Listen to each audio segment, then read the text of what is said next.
Greetings Exiles, this is CodRayZeal and I'm just bringing you a quick update on my solo self-found adventure with Dragon-Jooce. Now, about a week or two ago I started doing a solo self-found character purely just to see if I could get the Dragon-Jooce and use it effectively in a solo self-found scenario. So what I discovered was that it is indeed quite possible to get 4 of the dragon cards on solo self-found. And in addition to that, it takes you to an area that you wouldn't spend that much time in, which leads you to developing efficient farming routes there. And it was quite a fun experience. It took me outside of what I would usually do with the character. I then discovered that something like the Covenant would be good for the build because I'd be able to run more auras. So I actually added the Spider Silk Robe to my loot filter for chancing. And about 150 or so in, I got my Covenant, and it was probably one of the more exciting discovery experiences I had. It's one thing to chance Skyforth or find a very valuable item. You know, you get the experience that I am rich. But in this case, I gained power. I straight up gained power for chancing the unique that I wanted to use, and that was a different and very enjoyable experience. The fact that there is no better way to be doing things really opens up my enjoyment of solo self-found. Because unfortunately, when I'm playing in regular tradey Path of Exile, I find it difficult to sort of get out of my mind the idea that I could be doing something far simpler to get what I want. And when you take away that feeling that you have to be efficient, you can actually really enjoy this game in the long term. And you know, I used to play a lot of builds that weren't efficient just for enjoyment, but I kind of got swept up in all the clear speed hype and whatnot, which led me to do less interesting builds and always, even when doing an interesting build, try to speed it up. This solo self-found experience has taught me that that's not always the way to do things, and as a result I will be doing more projects like this in the future.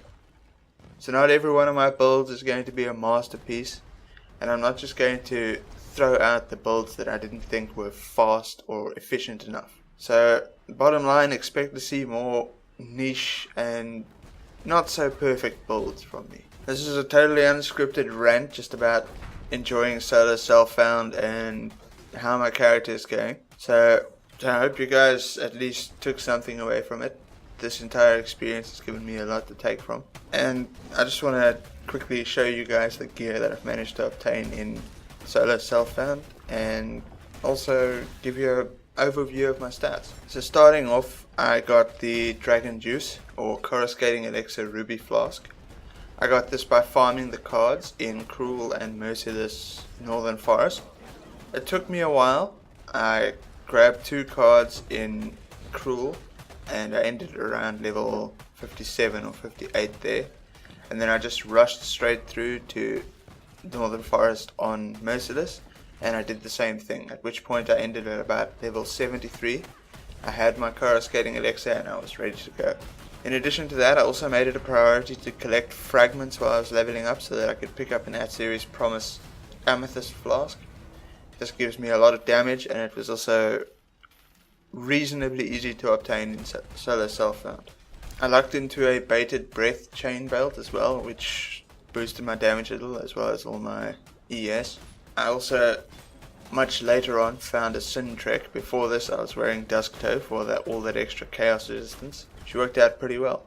My jewelry was mostly crafted from using the chaos resistance recipe, so I would find a ring or an amulet that I wanted based on the implicit, which in this case was 2 unset rings, and I transmute and alterate them until a chaos resistance roll was present, and then I would augment, see if I got life or something useful. If not, I would use the recipe, which is basically an amethyst flask, an augment, and the item. It can be any piece of jewelry, and this brings the chaos resist up a tier, at which point I can augment it again to try for a better stat, which ended in a 29% chaos resistance unset ring, as well as a 17 chaos resistance amulet. The other ring I just happened to find somewhere. I picked up an Essence of Insanity fairly early into mapping, and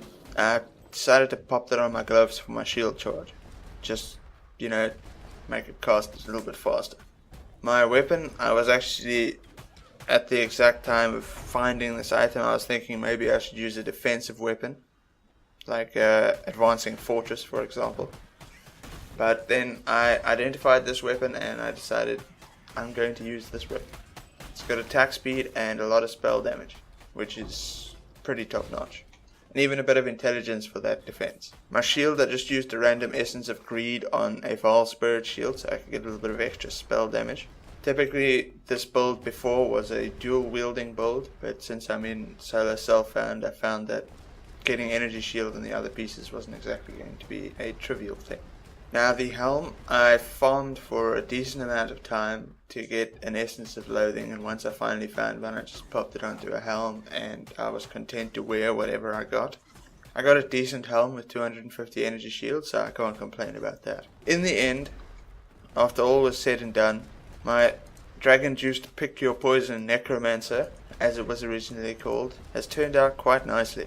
Right now she's able to run 6 auras, these being Discipline, Purity of Ice, Purity of Fire, Haste, Purity of Lightning, and Clarity. In addition to that, she is running 2 Blasphemies, Vulnerability and Temporal Chains. The damage is pretty decent, and I've managed to clear whatever maps I've come across. You know, I'm still in the yellow tier of maps, but, you know, I'm not complaining about that. It takes a lot longer to fill out your atlas in solo self-found. My life and energy shield totals are 2,980 life with 583 unreserved, which turns out to be enough for most chaos damage situations I've encountered so far, although I would like to get that a little bit higher. My energy shield is currently sitting at about 6,900, and with a fully charged Spirit Offering it goes to 8,200. So it's quite exceptional the difference that having Spirit Offering on your character can make. Now I may pull this character out of solo self-found and bring him into regular legacy so that I can try out some other items before I try and do a build guide update on it. But as a solo self-found character, the Dragon-Jooce Pick Your Poison Necromancer was a really nice choice, and I'm glad I did it. So from myself, I'd like to thank you for watching and enjoy the rest of Legacy League.